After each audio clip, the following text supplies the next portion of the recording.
Hey everyone, welcome to Build Your SaaS. This is the behind-the-scenes story of building a web app in 2018. I'm John Buda, a software engineer, and I have way too many meetings today, so I'm going to go do those.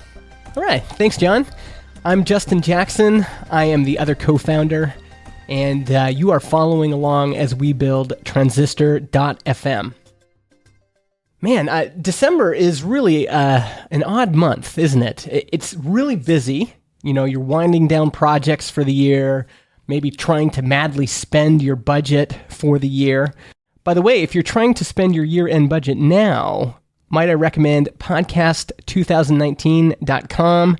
When that launches, you will get a year's worth of hosting, podcast hosting on Transistor. So if your employer or your own business or your team has been throwing around the idea of having a public podcast where you speak to potential customers, or a private podcast for your team or your employees, now's a good time to get a year's subscription to Transistor. It takes about a year anyway to build a podcast. So prepay for the year, you get a discount, and podcast in 2019. Where was I? Oh, a little tangent, because I was saying December is weird. It's reflective, and yet you're also looking forward to the new year and your plans for the new year. You're working really hard trying to finish the year, but you're also getting ready for, to celebrate the holidays. Yeah, just a weird month.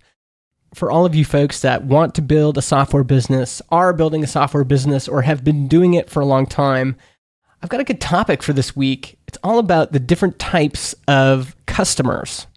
And this came from listening to Rob Walling and Mike Tabor on the Startups for the Rest of Us podcast. Here's a clip of Rob Walling describing the different types of customers. I was talking with Einar the other day, and I'm trying to, I have kind of mental classifications for business type or customer type. And obviously B2C is one a lot of us think of. Literally, it's Verizon, or it's if you're selling software, FTP software to the masses. And then I was like, there's this B to prosumer, which is kind of hobbyists. So let's say you're selling to photographers or, who do it on the side, most are not full-time, but it's kind of this hobby they do on the weekend. And they most do it to kind of pay for their gear. They charge people so that they can afford more gear because there's not so much money in it. So it's like B to prosumer. And then there's B to A, it's B to aspirational folks. So you could think of it like, frankly, it's like the smart passive income crowd, right? Or, it's folks who aspire to be something. People negatively use the term wannapreneur, which I feel like it's kind of, it's a negative thing to say about someone, but it's folks who want to be entrepreneurs, but they're really aspiring. So they are willing to spend some money, but the churn is really high, and they definitely are consumers, but their behavior is different than someone buying cell phone or cable service, because they are trying to invest in a business. So I actually think the behaviors of those three are different. And then I like what you're saying. There's this B to VSB, very small business, which is basically the 1 to 1 or 2 or 3 person company. And they're still going to have price sensitivity, but I don't think as much as a consumer. And then, there's B to probably just regular small business, and then B to enterprise, right? There's a mid-market, and you can go all types of categories in there, but each of those is going to have their own pros and cons in terms of price sensitivity, as well as churn, sales cycle, all that stuff. In the bootstrapped world, the conventional wisdom is that you don't sell to consumers. And the reason is you typically just don't have the marketing muscle, the capital to reach enough people en masse. This is something that Jason Cohen recently discussed with me on the Product People podcast. The high-level way I think about it is it's very hard to make any business work. Mm-hmm. It's very hard to take in more money than it costs to run it, especially if you're being honest about your cost per hour, your opportunity costs. I made $300 this month. Well, if your time is free, then no, you didn't. Yeah. Right? That's not true. So when you're really being honest about what opportunity costs and everything, it's really hard for any business to not lose money. It's difficult. So coming at it from that standpoint, and also from the view of and also you don't have extra cash because again, the whole point of bootstrapping is to not raise money. So it has to be self-fulfilling. So given these constraints and this problem, how do you make it easier? Like it's already almost impossible. Let's not add more difficult things on top of those things. Yeah. Now now you're just being crushed. It's too difficult. How are you doing? How are you interacting with customers? That comes down to, do you have to do sales or not? In what way do you have to do sales? Does that have to be in person? That makes it even harder. For example, you could say certainly pricing too low just makes it impossible. So if you charge $10 a month, you just need too many. You need at least 1,000 customers just to get to like a basic run rate that means you could quit your day job. And 1,000 customers is very hard to get to. It took at least 2.5 years for WP Engine to get to 1,000 customers. We now have 90,000 customers, but it takes a long time to get started. Every one of our competitors, every one, took more than 2 years to get 1,000 competitors. It's not like it got easier once we trailblazed the market. Maybe it got easier. Nope, still hard. Other companies you've heard of, like FreshBooks, these companies took a long time to get to something like 1,000 customers. Therefore, you can't charge just $10. It takes friggin' long to get the thing going with enough revenue. Yeah. So you also can't charge, well, actually, you could charge $1,000 and sell a few. That's a really interesting way to go. More likely is something like a $50, $100 price point. In other words, something where you don't have to do something Herculean in terms of sales or features in order to justify the price. Yeah. But you can get 200-300 customers and quit your day job, not 1,000. There's a big difference. Another reason there's a difference between the 200 and the 1,000 customers is to get 100 customers, maybe 200, you can kind of just force it with clawing, scratching, calling people on LinkedIn, doing guest posts, doing podcasts like this, just really working hard. You can maybe eke it out if it's a product people really want. You can maybe eke into 100 customers, 200 customers. So it's great if that's enough to like be able to do it full time. That's great. 1,000 customers, you can't just do that and it's going to be more systematic. AdWords has to work okay, or maybe it's Pinterest ads, or maybe you've been writing for a while and so you actually have an audience, or maybe it's an email list that you build up over time and then finally that starts yielding. Obviously there's a million ways that it can go, but you're not going to just scratch and claw and just kind of force it to get to 1,000. Not going to happen. Yeah. So again, because the dynamics are different and how that works, therefore, so that kind of tells you the price point of something like 50, I think is an ideal like area for a lot of bootstrap. Again, this is not rules. This is the rules of thumb, not rules. Yeah. It helps. It's just, again, like these are all things that help. So there's lots of pieces to whether the business is actually good. So you can't stop at, is my idea good? You have to go to the money.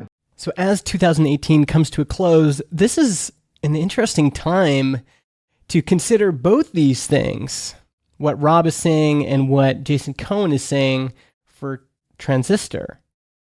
I believe I mentioned this already. Our metrics, our revenue metrics, are currently public. You can see them by going to transistor.baremetrics.com. And again, John and I are a little bit nervous about this. A lot of folks, do this whole transparent startups thing. We think we're okay with it, but, it feels a little bit like, wow, we're really putting ourselves out there. But we can now look at these numbers together in the context of what Rob just said and what Jason said. And yeah, I'd like to kind of reflect on those things out loud for all you folks listening. By the way, if you're listening right now, I love hearing from people that are listening to the show when they're listening to it. So if you could get on Twitter, I'm the letter M, the letter I, Justin, M-I, Justin, and just tweet me, say, hey, I'm listening to the show. This is what episode are we in? This is episode 39. So, hey, listening to episode 39. Yeah, that means a lot to me. Okay, so this is where we're at right now. In terms of monthly recurring revenue, by the way, we launched in August, so this is almost 5 months. And we are at $4,281 in monthly recurring revenue. That gives us an annual run rate of $51,000. Our average revenue per user is $18.94. The number of active customers currently is 226. And it's hard to know how you feel about those numbers. In one sense, I'm so proud of what John and I have done. But on the other sense, we're in this kind of odd transition time where we are serving over 200 customers and we are doing a lot of customer support, but we're not yet at the point where this business is supporting us full time. So let's talk about the type of customers Transistor has right now and the type of customers we're looking to get. So Rob Walling mentioned there's B2C, which is selling to customers. That's like Verizon, that's iPhone apps. And as Jason Cohen mentioned, very difficult to bootstrap a business, or really, those businesses are just very difficult to start and run. There's a lot of competition. It costs a lot of money to reach that number of people. You have to use Super Bowl ads and all these other crazy things. It's all about scale, right? You're selling a 99-cent app, or you're selling items inside of Fortnite, or you're selling iPhones, or you're selling cell phone plans. You just need so much scale to make it work. So Transistor is not built for consumers. B to prosumer. Now, we definitely do have some of these folks. Prosumers are power users, serious hobbyists. Sometimes they earn a little bit of money from their hobby. So, a photographer who shoots a few weddings a year, or a painter who sells a few paintings on the side, or a podcaster who has a few supporters on Patreon. And like I said, we have some of those shows on Transistor. One advantage I think that podcasting has in this area, because like Rob mentioned, they typically churn a lot higher. They cancel at a higher rate. But one advantage we have is that it's actually really accessible for a show to, start going, and then we have a special Patreon link they can put in their show notes. And we've heard from a handful of customers who have, put that Patreon link in their show notes, and now those Patreon supporters pay all of their hosting costs, decreasing the chances of churn, etc. But we know, and we've known, if you go back through the archives, we know that B to prosumer is not going to be enough, and that was not our target. The next group that Rob mentions is B to aspirational, and these are selling to aspirational business owners. Rob Walling used Pat Flynn's Smart Passive Income audience as an example. They're sometimes called wantrepreneurs.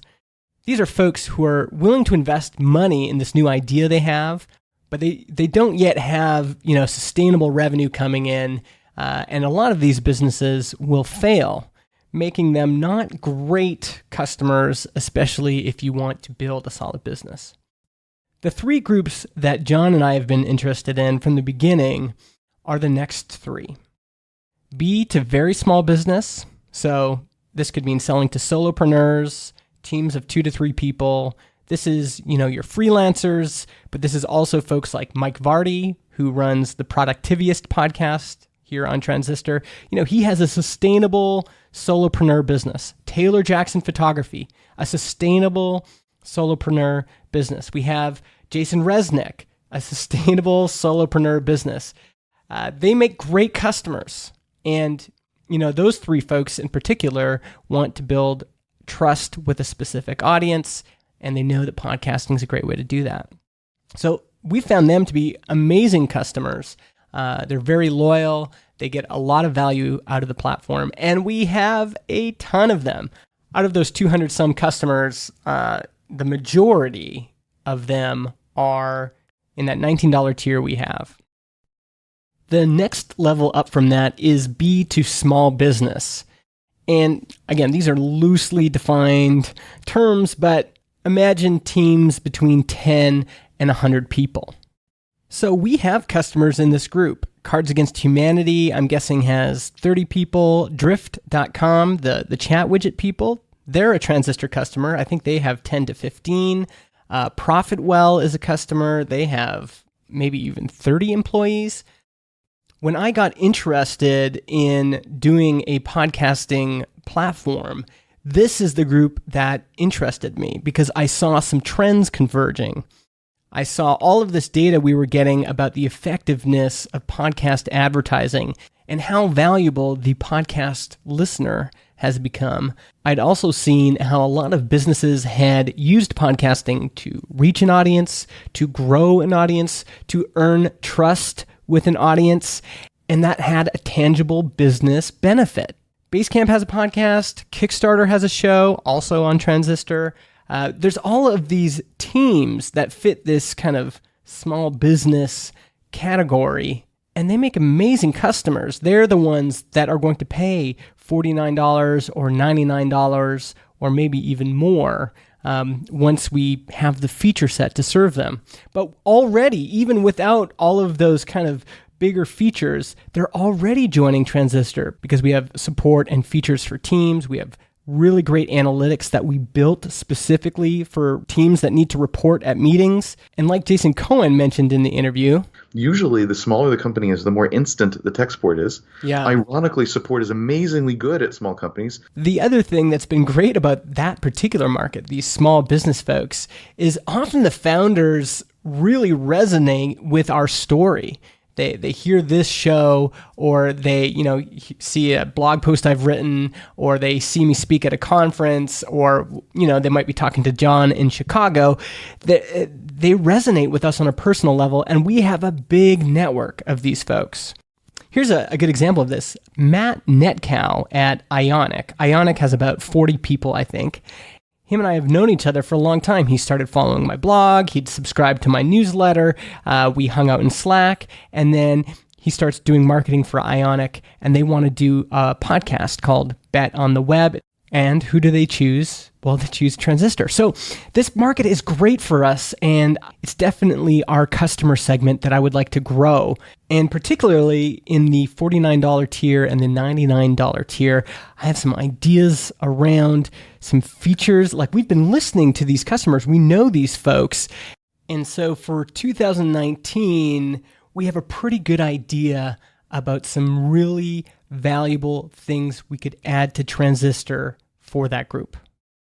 Okay, I'm going to take a break.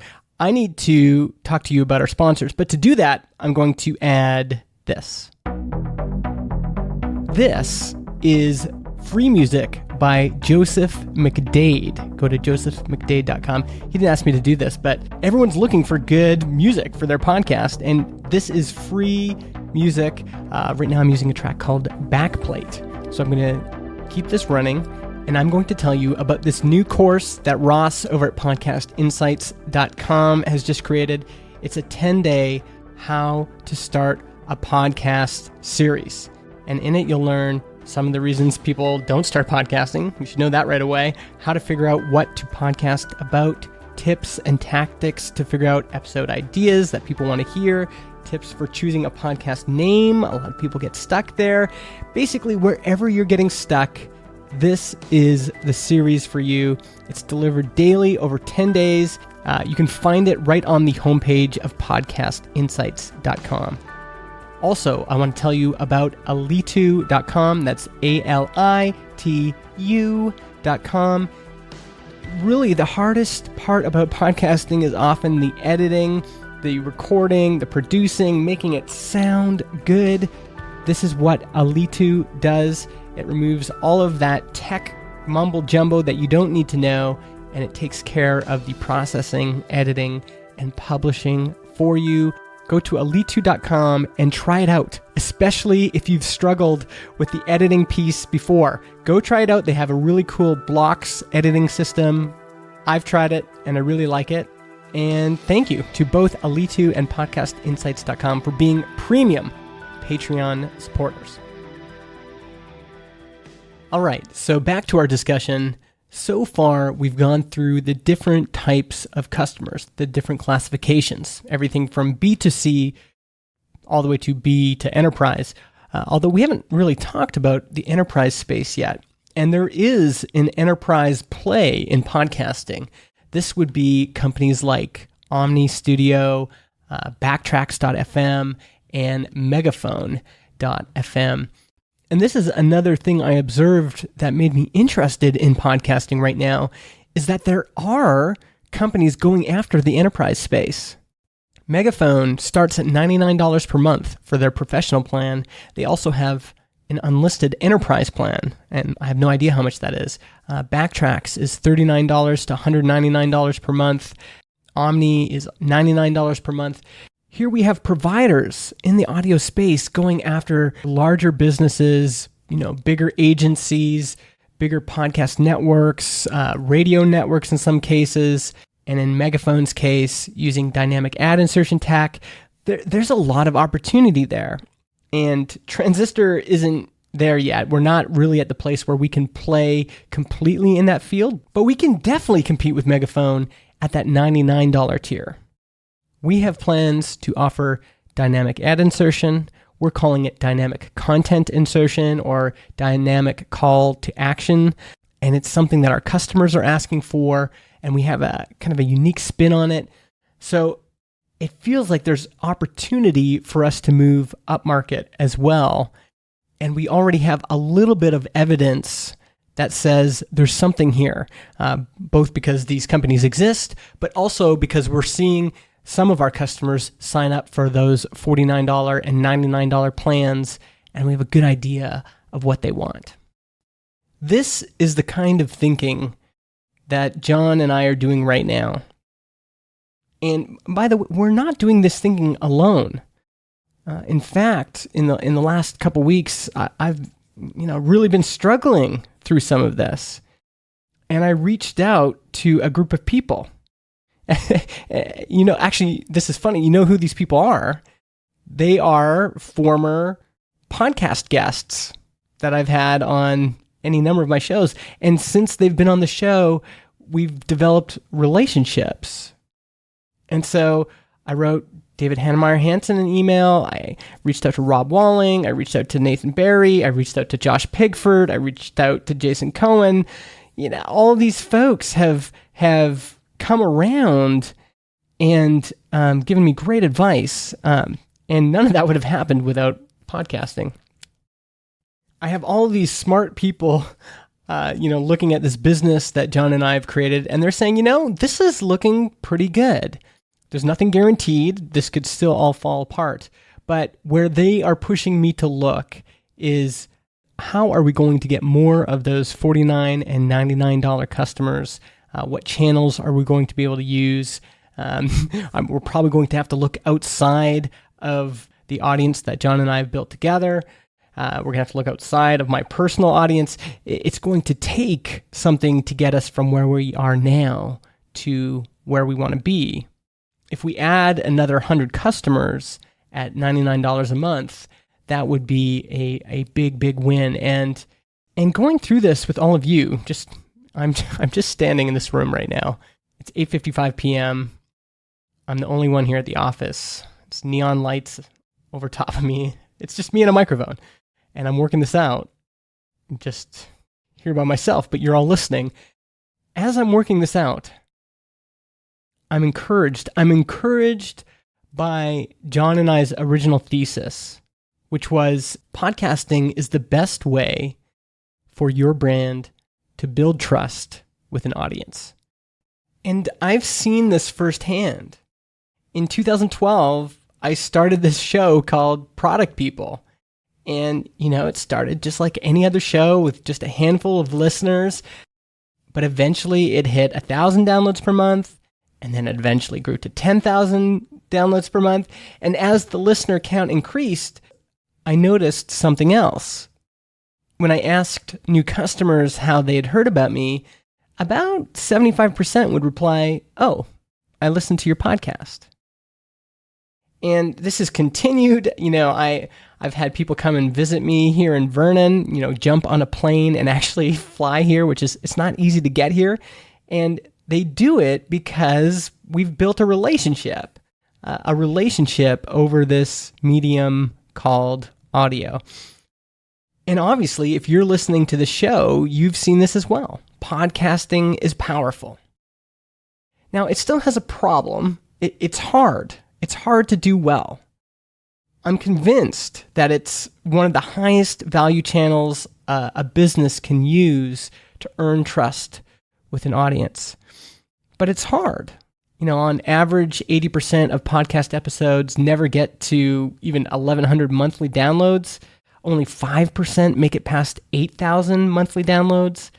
There are 550,000 shows on Apple Podcasts alone vying for listener attention. Now, in some ways, this is an opportunity. Compared to YouTube, there's probably, 330 million YouTube channels vying for people's eyeballs.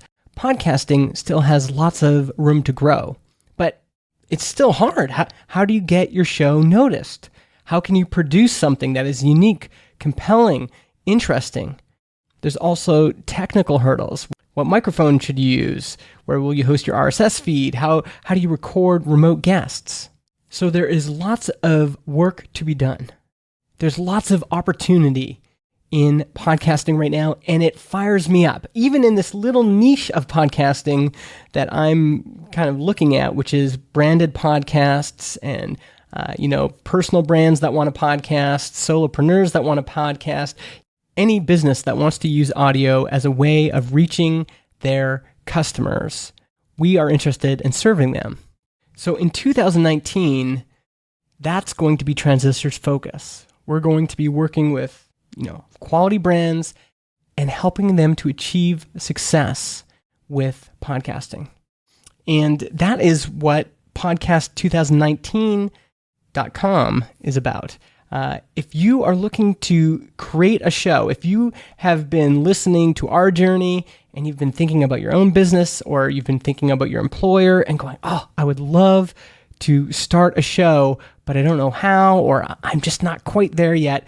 Let me just nudge you a little bit and say, why don't you make 2019 the year you podcast? If you go to podcast2019.com, we have a waiting list there. We're going to be announcing 2 different tiers, but both will include a full year of podcast hosting, analytics, and more from Transistor. You'll also get private onboarding. So we'll meet with your team to go over your business goals and how we could use podcasting to achieve those goals for you. Then we'll help create a personalized plan for you and your brand. This could include things like your show's concept, format, and promotion. And after that, we're going to be doing weekly workshops. So instruction every week from all sorts of experts. Chris Enns, our editor, will be doing some of these. You'll get to ask questions, see demos, get kind of hands-on instruction in a group setting. And then finally, a lot of people have been asking for this, a private chat group. So if you get stuck, you can jump into Slack, ask a question, and get responses from us, but also the rest of the community. So I'm really excited about this. Again, if you are thinking about podcasting at all, podcast2019.com. Other than that, I hope this show has been helpful for you as you figure out, podcasting, as you figure out what kind of customer you're going to target with your own software business and what factors you should be considering as a bootstrapper. I've got all of the links, links to that Jason Cohen interview and other things in the show notes. That will be SaaS, SaaS.transistor.fm/39. All right, I'm going to thank our Patreon supporters. Then I'm going to answer a listener question or 2, and then I'll have to say goodbye because it is getting late here. So thank you to all the folks who support us on patreon.com/John Justin. That would be Colin Gray at elite2.com, Samori Augusto, Mike Walker, Brad from Canada, Darby Frey, Kevin Markham, Adam Duvander, Dave, say it with me, Junta, and also podcastinsights.com. And we have 2 new Patreon supporters, Sammy, who has a podcast on Transistor called Side by Side. I will link that in the show notes. And Dan Erickson, who also has a podcast on Transistor. Thank you so much for supporting us on Patreon. All right, let's do a question. We have one here from Adam Duvander. Hey there. You've said that audio helps make a personal connection with your audience. I have lots of friends who are asking about video and stuff, and so I was wondering what makes audio better for connecting with people than video? Podcasting is like the judo champion of the content world. Everything else demands your presence. It demands your eyeballs. You have to be kind of sitting stationary in front of a screen. That goes for video, that goes for blogs. You have to be there. But podcasting, that's not true. Podcasting, you can be going for a walk, you can be driving, you can be doing the dishes. I tweeted the other day, laundry time for me is podcasting time, right? Podcasting is better when you're doing something else. And so it fills in all of these spaces of our lives, which are often quite boring, a big commute or doing chores or walking the dog, and it makes them delightful. And so I think there's definitely a space for writing. I still love to write. I think there's definitely a place for video and live video and tweeting. But podcasting is just, it created its own arena. And there's nothing like it. It has other attributes as well that make it unique because it's only audio, because you are both hearing just the words like you would with writing, but you're also hearing the intonation of my voice. There is something, I think, more personal about audio. There's something more personal about you folks wherever you're at right now in the world, doing whatever you're doing, but we are sharing this space together. And I don't have to kind of grab you like I would on YouTube. We can just kind of hang out. We can share 30 minutes or 45 minutes or an hour together. And yeah, I think there's something unique and special about that all of the other content types just can't compete with. I had another question from Gavin, but it is getting super late and I really want to get this episode out. So Gavin, I'm sorry. I will try to get to your question in the future. If you folks have a question, transistor.fm/voicemail, and I will see you next Tuesday. Thanks for listening.